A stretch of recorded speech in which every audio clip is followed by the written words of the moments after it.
Hi, everybody. Dion Major here, CEO of Inside Sales by Design, as well as salesclass.ai. And thank you for joining our podcast, Universal Sales Truths. We started this podcast to share stories and journeys of universal sales truths, meaning what was true to forge a relationship with clients in the past. It was true in the past and will be true today and will be true tomorrow. And so we're bringing guests to you and speakers that have amazing backgrounds and experience to share pieces and parts of their journey and their stories. And we know that you will be inspired and you will learn something and hopefully get some folks to connect with as well and broaden your circle and your network, because that's what this life and world is all about, are the human connections we make at the end of the day. So thank you so much for joining us today. Thank you for listening to the Universal Sales Truth podcast. And we hope to hear from you soon. And I know that you're going to leave inspired.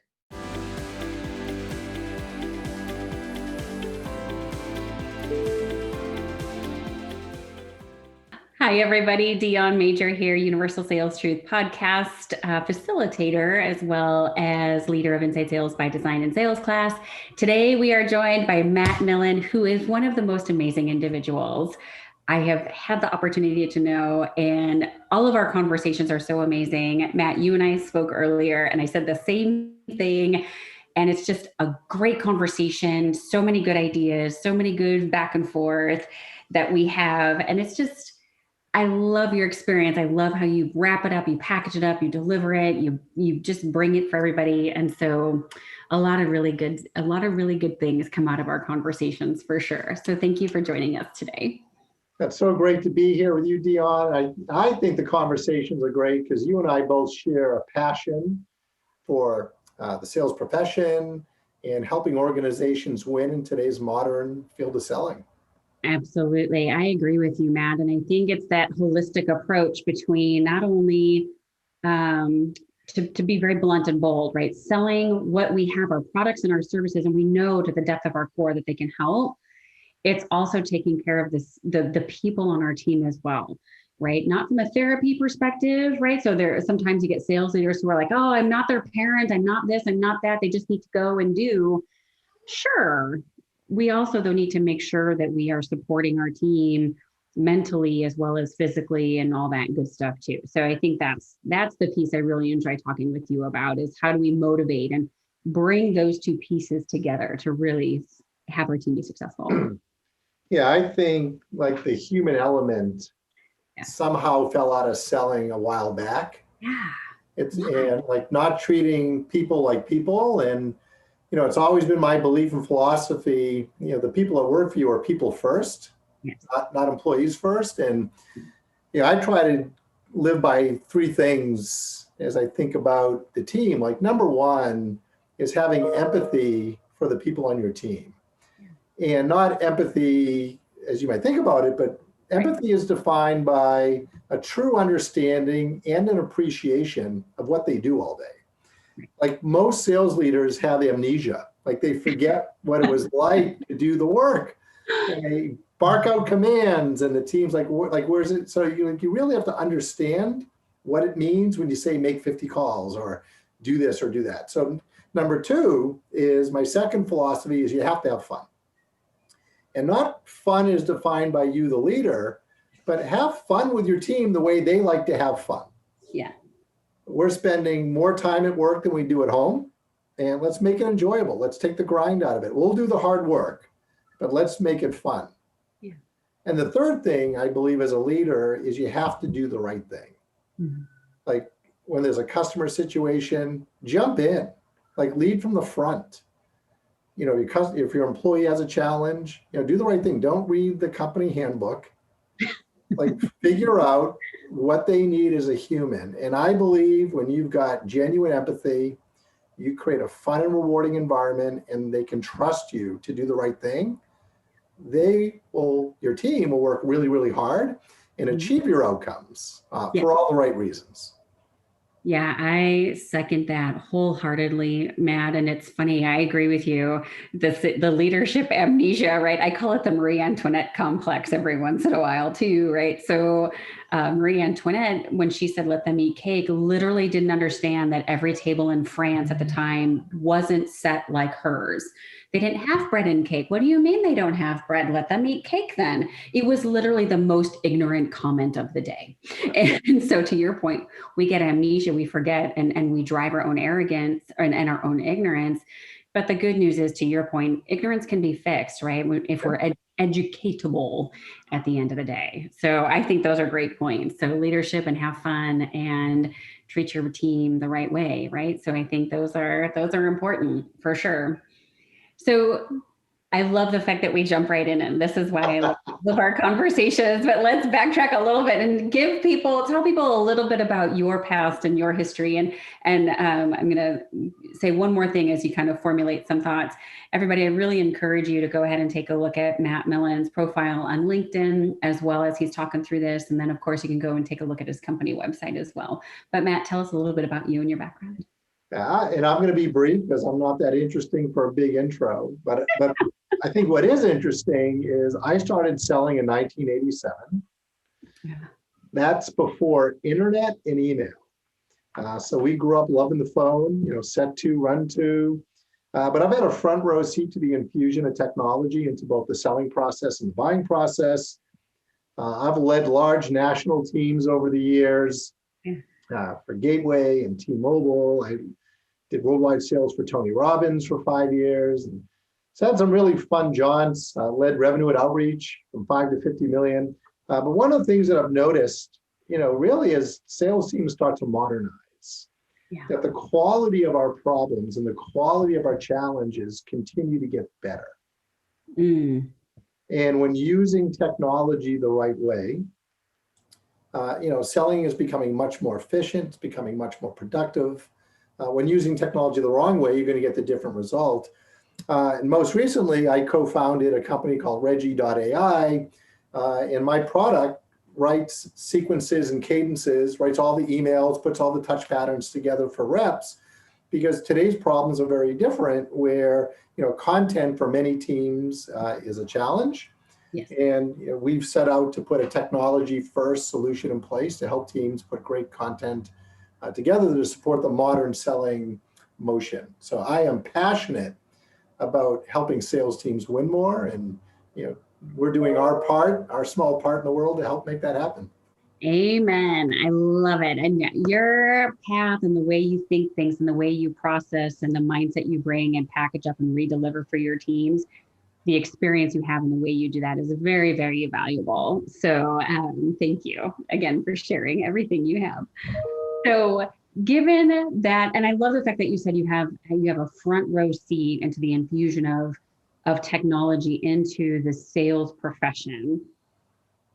Given that, and again, we do a lot of point in time, right? So knowing today is today, and days are shaped. So given that, what do you like most about sales and the sales profession? So what I love most about sales is that if you really think about it for a minute and step back, and for everyone listening, for you and I right now, Dion, if you look around the room that you're in, everything in that room was sold by someone to someone, including the air we breathe through an HVAC system. Yeah. So what I love about selling is that you can truly sell whatever you're passionate about. And for me to be truly successful, to truly really get into your work, it's not about just a job and selling something. Go find your passion, go find something you take the hill for, you knock the wall over for, and go represent that. And sales gives us that opportunity to help those customers get what they want and need. Mm-hmm. So it's not you can turn it from early in your career, you're selling and you're pushing. But when you start to get into your zen and when you start to get into your groove, you're really just helping customers get what they want and need. And if you think about it, if you're talking to the right person who has the right pain or problem, and you've got the right solution, then that buyer is under just as much pressure to talk to you to solve the problem as you are to sell a solution to make a number. But so often we in sales only look at our pressure. Correct. Yep. And I would just say, find something you're super passionate about, talk to people that value it, and help them acquire. And that's not going to be true all the time for everyone. But what I'm saying is, as we work through our career and start to figure out who we are, what we are passionate about, and how we can help our customers win more and do better, like, the world will open up for you. You don't have to try as hard. Yeah. And I think that's a really great point, Matt. And to talking about not only us as a sales professional, what do we own? We own our career and honing our craft and our skills. What I really like too about what you're saying is the other half of the coin is we have to find a buyer that needs and wants. Maybe they know it, maybe they don't, what we have at the end of the day. So, and I think to your point, sales is a relationship, and a relationship takes two, unless there's a buying committee, which there always is, and then there's 25, right? But it's really about the relationship, and a relationship is a conversation that goes two ways. So it's not only about us as salespeople, and you and I have both seen these environments where there's a mushing, right? There's a mushing of the sales team, and it's inward. It's focused within the four walls of that company, versus this bi-directional conversational approach. And I talk with sales leaders, and I go, you mush a sled team, you mush a dog. You don't, to your point earlier, you do not mush humans, because there's a symbiotic relationship that's taking place between our buyers and between our sellers and our buyers at the end of the day. So I love the fact that you bring that up. Yeah. And listen, if you're mushing your team, quote unquote, there's an imbalance. Yes. Because great salespeople will push themselves harder than you would ever push them. They're motivated for very many different reasons. And if you find yourself pushing, like, there's other issues or problems, and they're not with the rep, by the way. They're not rep problems. They're usually going to be a leader problem. Like, very rarely is there a rep problem, and usually there's management or leadership problems in terms of getting everything to work through, giving them the right process, giving them the right tools, giving them the right practice, preparation, and execution environment. I know we're going to talk about that today because that's my truth. But I think, leaders, if they can provide the right environment for reps, you'll find that the mushing or the mushing can go away. 100% agree with you on that. So from the flip but side. We still, I mean, but it doesn't mean we don't do the hard work. Like, I don't want anyone to think like we don't have to do the hard work. In selling, you have to do the hard work. Yes. Like, whatever the job is, you have to make the calls, the appointments, the demo, like whatever it is. Yeah. You have to do the work, but I say have to, you want it to be, you get to do the work. Yes. It should be somewhat enjoyable at the end of the day, right? Because there's a final product at the end, and it's a good thing, to use that term. So conversely with that, as much as, we have things that we dearly love about our profession, and hopefully everybody does, regardless if it's sales or not, what are some things that you see about the sales profession that just not your favorite, that you would love to see changed? That I would love to see. I think the thing that I would love to see change the most is the stigma associated with the profession itself. Yes. Like, maybe some of that's been brought on, but I think selling is one of the most awesome professions available. You think about the opportunity to earn, the opportunity to contribute. It is right up there with athletes, entertainers. It's an awesome opportunity, and most reps do an amazing job. They're prepared, they deliver value, and I don't like the stigma. Like, when someone says they're in sales and someone gives them like one of those. The stiff arm. Yeah, it's not like that. Yeah, I agree with you on that too, 100%. And there's so much that can be good about sales. And I agree with you. I think there's just such a carryover at the end of the day. And hopefully, that's why we're doing this podcast too, right? Is to be able to talk about that and shed some light into what does it mean to be in sales and a sales professional, and whether you're frontline SDR, AE, or in a leadership role, there's value in all of it. And so, because the age old adage, you don't really have a company or product until you sell something too. I mean, people also have to want what you have. So that's the other half of that proverbial coin, if you will. Yeah, but I'll share a tip. I want to share a tip. Yeah. So the way I train my team is we need to be enviable in how we do our job.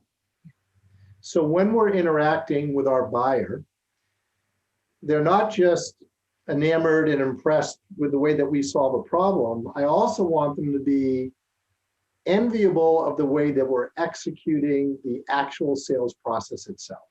Yeah. Like, we're tight. The way that we set a meeting, run a meeting, 91.5% of our meetings run, so our set to run ratio is really good. The way we follow up, the way we demo, the way we discover, like everything we do needs to be a best practice, because we sell best practice. And I think driving that level of execution through your team, where you're providing an amazing experience, even if it's not like the perfect fit for your prospect, like at the end of you doing amazing, get a referral. Like do such a wonderful job where you can confidently ask for that referral. So I think, like, for all of us, to be enviable, and that comes from three things. It comes from, number one, practice. Like you and I were talking earlier, you would never go on stage as an actress or an actor if you didn't know two things. You didn't know your lines, and didn't know where you were going to be on the stage doing your lines. And too many reps just jump on the phone or jump on a meeting, without knowing their lines and without knowing where they need to be on that stage. So there's no substitute for role play. There's no substitute for practice, objection handling, whatever it may be. Yeah. Number two is then preparation, because every meeting is different, just like every stage is different. So take your practice, then prepare, over prepare for your meetings, your calls, your day, whatever it might be. And then lastly, execute. And it all shows up. And one of the things that I talk to leaders about is what I call the three fields of play. And the first field is where most leaders spend their time, which is the game field. Yeah. And it's like they're coaching and managing the game, like the day, making the calls, running the meetings. But what you're getting during those meetings has already been determined by how you practice. So the second field of play is what I call the practice field. Yep. Because how you practice is typically how you play. And we don't spend enough time on the practice field. Yep. But what I've learned over the years is that there's actually a third field, which is actually the locker room. And the locker room determines how you practice. So the locker room is where the team mindset, the team attitude, the team culture, like how that team behaves in the locker room, has a lot to do about how they practice, and how they practice has a lot to do with how they play. And all the greats, you hear the stories about the greats in the locker room, the greats, every practice play is like how they play. Like, it's just amazing. Yeah. Like the great stories, the folklore come less about game time, more about practice time, or how certain coaches led the locker room and created the culture and the energy and the commitment. So I would just say, part of this conversation, like as we think about building and driving success across our teams, like let's start with the locker room, like the culture we're building, which goes back, how do we treat our people? Are we having fun? Do we do the right thing? Do they know that, right? Like, what is that culture? What do we stand for? What are our standards? What don't we tolerate? This is all set up in the locker room. And then with the coaching, like, we're leaders, managers, and coaches. We want to spend as much as we time coaching so we get it right on the practice field, so we do it right. There's a great saying, rookies practice to get it right. Professionals practice so they don't get it wrong. 100%. 100%. Matt, I agree with you. And I know we spoke earlier and we talked about what is your one universal sales truth. right? That you talk about, that you eat, sleep, and breathe with your teams. And if I recall correctly, it was definitely this concept of practice and prepare and then execute at the end of the day. What does that look like for you and the team, like when folks are onboarding, and what does it look like to infuse that into your team on a daily basis? Yeah, so I'll give you some examples, and you got to work at it. So, for instance, with my product, we actually do a discovery demo, but so we've choreographed not just a script, but an experience. Yeah. So we create an experience with these moments along the way, and how we discover that based on discovery, if it makes sense to go into the demo and just create this experience. So my reps, quote unquote, script out. They have 30 days to script out. So we give them a video of it being done right. They get the script.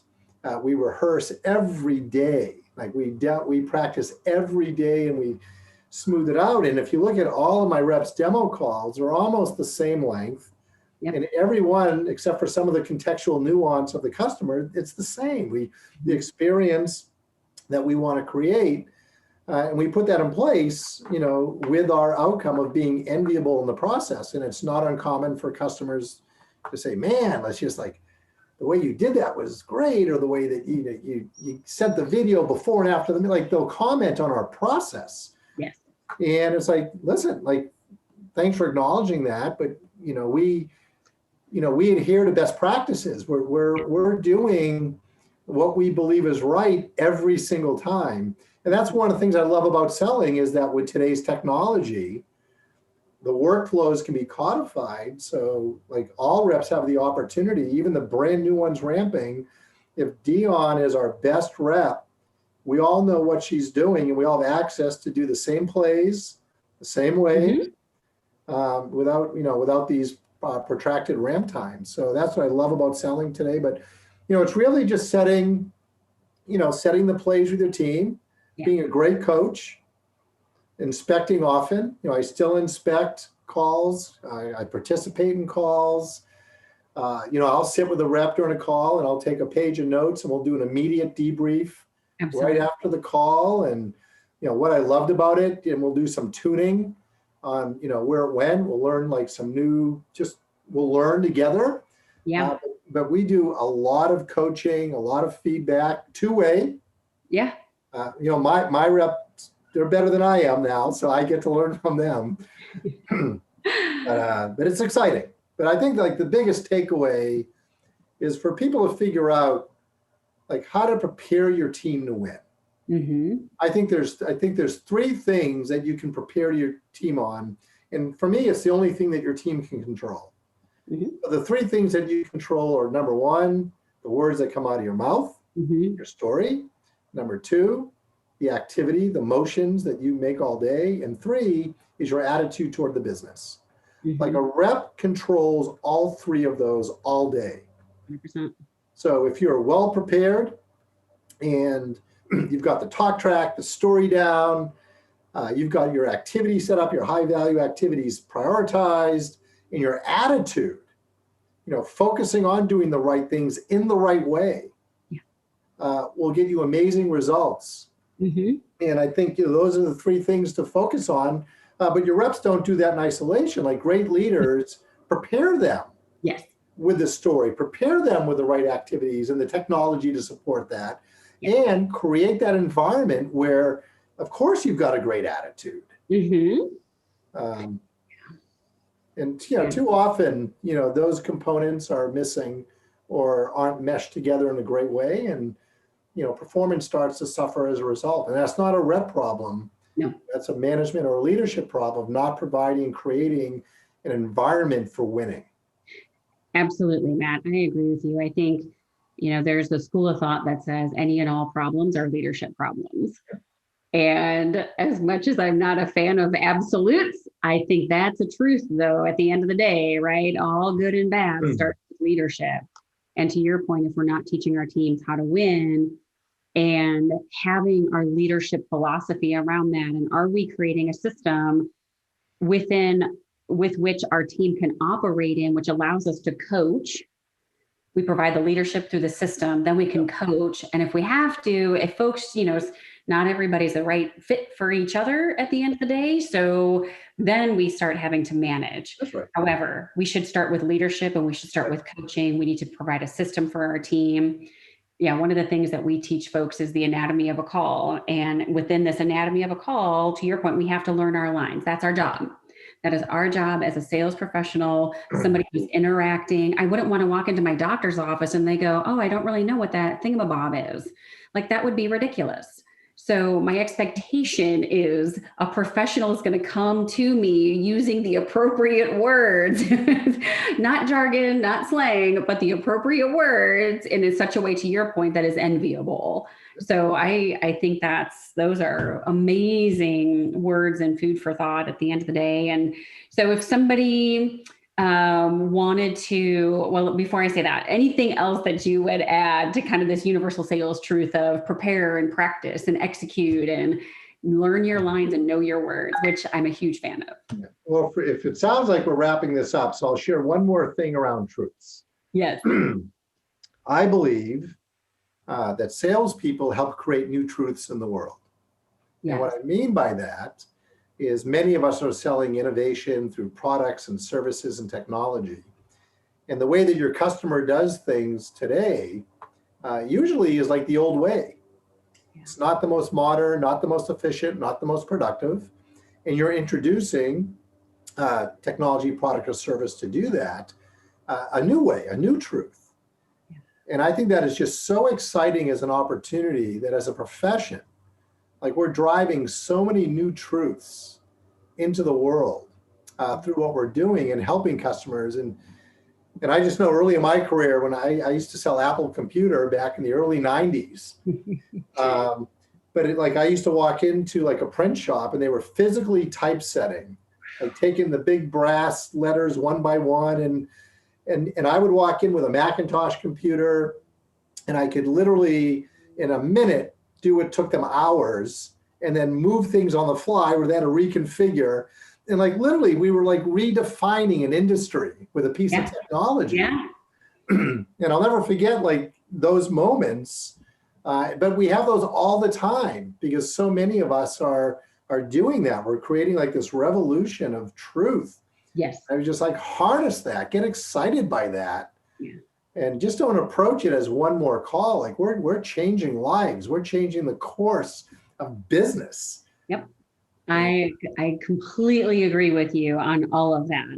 And it's how fun is it to be at the forefront of some of this? Yeah. Yeah, I agree. And I love all of these truths and nuggets that you have shared with us, Matt. So if folks wanted to get in touch with you and learn more about Reggie, what is the best way for them to do that? They can send smoke signals, but that probably doesn't work today. But LinkedIn is the best way. Like, I just love talking shop. So reach out on LinkedIn, say hi, start a dialogue, or you can certainly go to reggie.ai, but LinkedIn be great.